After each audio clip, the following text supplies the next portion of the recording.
Hamlin, it's been nearly a month and a half since you were back in a race car for a complete race.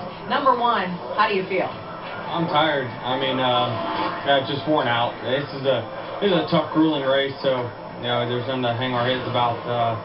Coming up second again 2 years in a row, but proud of Gordon and everyone at Sport Clips for doing this race with us. We had a lot of success, but my team's just guys on pit road, flawless. I mean, best in the business. That's all I can say. They kept picking us up spots.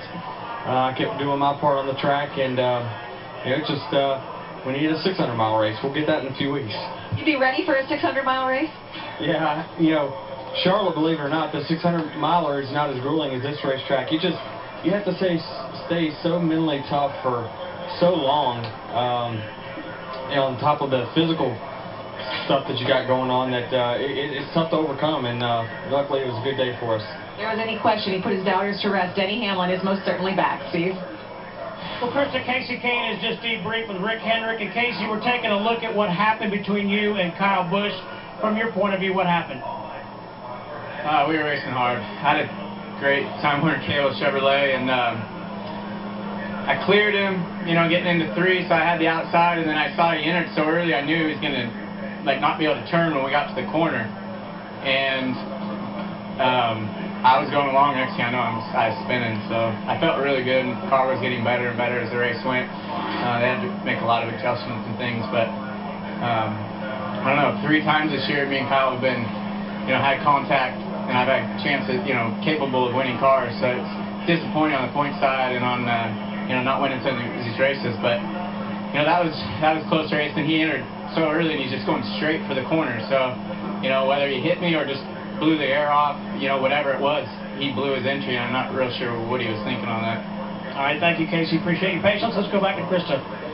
Thanks, Steve, with Casey Kane's teammate, and in his 700th consecutive start, 300th top 5. Those are big numbers.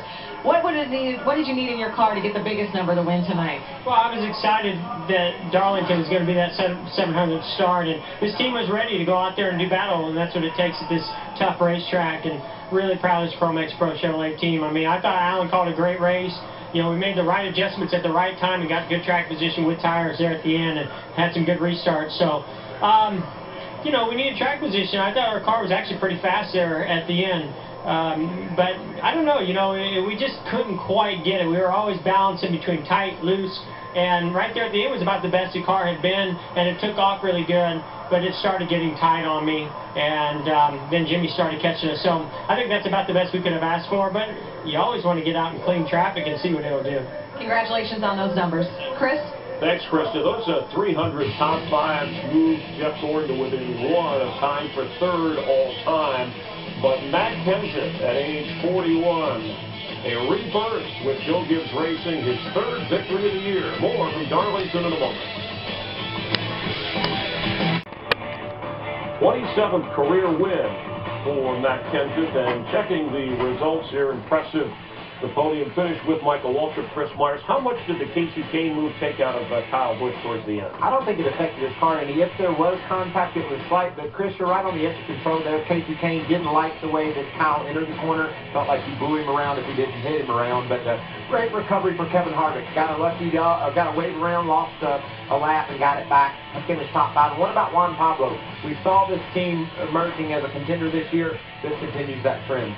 Greg Biffle finishing 13th. Kurt Busch, the pole sitter. Once again, a pole sitter does not have success here. 16 years running. Tony Stewart back on that lead lap a little bit late. Casey Kane wound up 17th. Yeah, and a solid run by Ricky Stenhouse. We saw him down early, but he recovered to get a top 20. That's pretty good for a rookie. Joey Logano without his crew chief and his teammate Brad Keselowski both finished well down the order. So I know they'll be glad when this whole suspension thing is behind them as well. David Gilliland, who helped David Reagan to the upset victory at Talladega. Reagan a rough night, 39th, but he will be in the All-Star race next Saturday night, which we'll see on Speed. And that's just a chance to celebrate your season. You're in the All-Star race with the best in the business. That'll be another chance for David Reagan to say over that big moment at Talladega. For Kyle Busch, he led at 200 laps tonight. He led at 300. He led at 400. But in the end, his Toyota teammate Matt Kenseth after 500.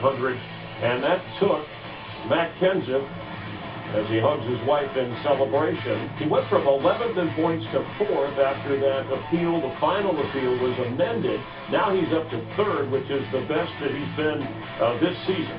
Yeah, and you can see there's Jeff Gordon. He was struggling in points. This night tonight gave him a big boost up 2 spots within sight of that 10th place points position, which obviously as all these guys go, you got to make the case you're going to be the champion. So Jeff Gordon's got a little momentum after tonight.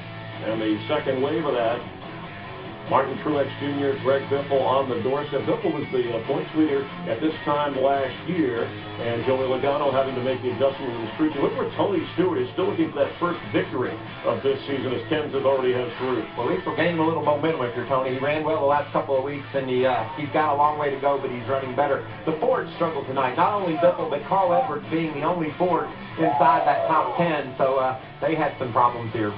Joe Gibbs Racing successful. We have some news on Kyle Busch, and Steve Burns has the latest. Steve? Yeah, Chris, we just got confirmation from the crew chief on the 18, Dave Rogers, that Kyle Busch had a cut right rear tire. In fact, when they got it into the garage, there's only 12 pounds of air pressure in that right rear tire. Thanks, Steve. Lap leader for the entire season so far is Matt Kenseth. Right behind him is Kyle Busch, and Joe Gibbs Racing celebrating a 1-2 finish. We'll have more from Darlington, South Carolina in just a moment. Burnout, his 19-year-old son, Ross, the one in South Boston, so racing runs successfully in the family and the crew supportive of Matt Kenseth. This is one of the biggest races of the year, Chris. You win the Southern 500, that can make your season. Matt Kenseth won the Daytona 500. He's the champion. He's won the Coke 600, and now he gets to add the Southern 500 to his resume. The 110th running of a race here in Darlington coming up next on Fox.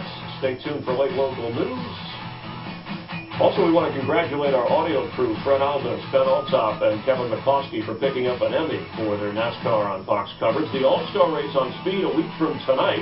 And you won that, Michael Waltrip. Yeah, there's $2 million up the line. When I won it, I got $200 grand. It's 10 times more this year. These guys are going to be on it on Saturday night on Speed. I love it. You're cashing in as a broadcaster. And then a week from Sunday, Memorial Day weekend, I kid. It's the Coca-Cola 600. And Casey Kane ran well with Jimmy Johnson through that. Tonight on Speed, for continuing coverage here from Darlington, tune in to Victory Lane on Speed and for all your racing needs. Well, a terrific night. The weather held up. And so did Matt Kenseth, outdueling his teammate Kyle Busch. And in the end, Denny Hamlin's return successful. Jeff Gordon winds up 3rd, followed by Jimmy Johnson and Kevin Harvick. Next Saturday night, a bit of a break here in the home office for the All-Star race. We hope you tune in then. We appreciate you being a part of NASCAR on Fox. For Michael Waltrip, I'm Chris Myers, our entire crew. Happy Mother's Day to all the moms out there. Enjoy your day tomorrow.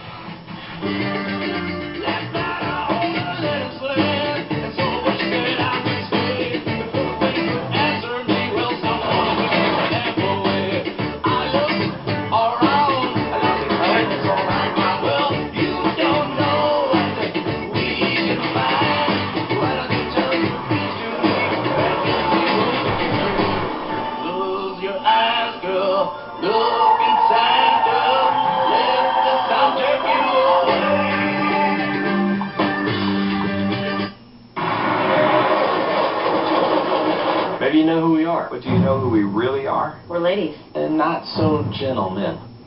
We're part athlete. Part astronaut. We're outlaws turned heroes. We're the loudest party on earth. We're fire.